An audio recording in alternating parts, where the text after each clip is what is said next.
Baba Batra Parak Gimel, Mishnah Daled, fourth Mishnah, third chapter at Masechet Baba Batra. We're going to talk about Eidim Zomamin. Okay, Eidim Zomamin is a certain kind of testimony, a certain kind of witnesses, which are false witnesses, but they're false witnesses in a way. Let's look at the Torah. This is Dvarim Perek Yud Tet, chapter 19. So the Torah says that if you have people that are lo yakum eid chamas beish. Okay, an unrighteous witness, a false witness, but these are not just false witnesses. Okay, the Torah says, "Midarshu shoftim heitev." The shoftim, the judges inquire diligently. These are false witnesses. We're not reading carefully, but vasitum lo kasher zamam la'asot lachiv. The Gemara learns out. We'll learn in Masechet Makot. This is your edim zomamin, specific kinds of edim. You do to him as he had purpose to do unto his brother. Very specific edim. It's not like edei sheker, false witnesses. We find out the guy was lying, whatever reason. So we throw them away. It's an isur. We give him malkot. But an eid zomin, the halacha is vasitem lo kasher zamam la'asot lachiv. You do to him that which he had zamam, purposed to do to his brothers. Meaning whatever he testified was supposed to happen to the defendant happens to him. So in punishing cases, in cases where there's lashes or death, man, if he testified the guy should get lashes, he gets lashes. Whereas in monetary cases, if he testifies the guy owes money, he has to pay the money. But what happens in cases where a person testifies, where Adim testify, witnesses testify about Chazakah? That's like a topic of our Mishnah. It says the Mishnah,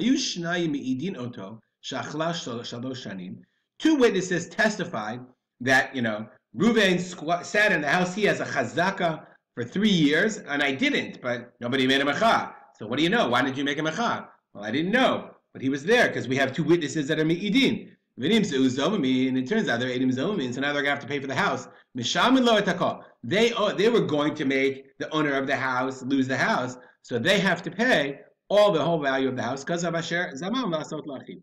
Now, what happens if you have Shnayim Barishonah? Two witnesses testified about the first year. Ushnayim b'shniyah, Ushnayim b'shlishit.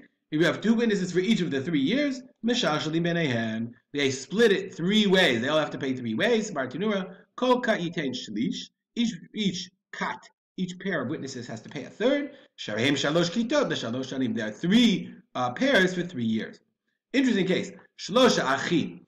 If you have 3 brothers, now remember the 3 brothers can't testify together because they are psulim for one another. They are related to one another.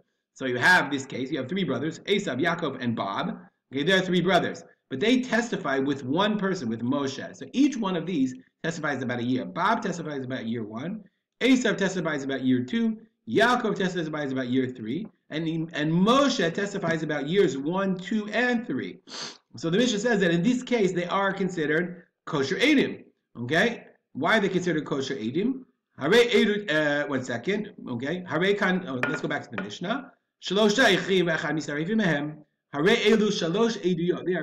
considered 3 different testimonies. But if it turns out that they're all lying and they're all edim zomamin, they're considered 1 edut. What does that mean? The 3 edut. What this guy is masid testifying to, the other one is not. Therefore, we look at it as if it's a Bob Moshe, that's 1 edut, Esav Moshe, and Yaakov Moshe. All 3 of them are considered separate edim.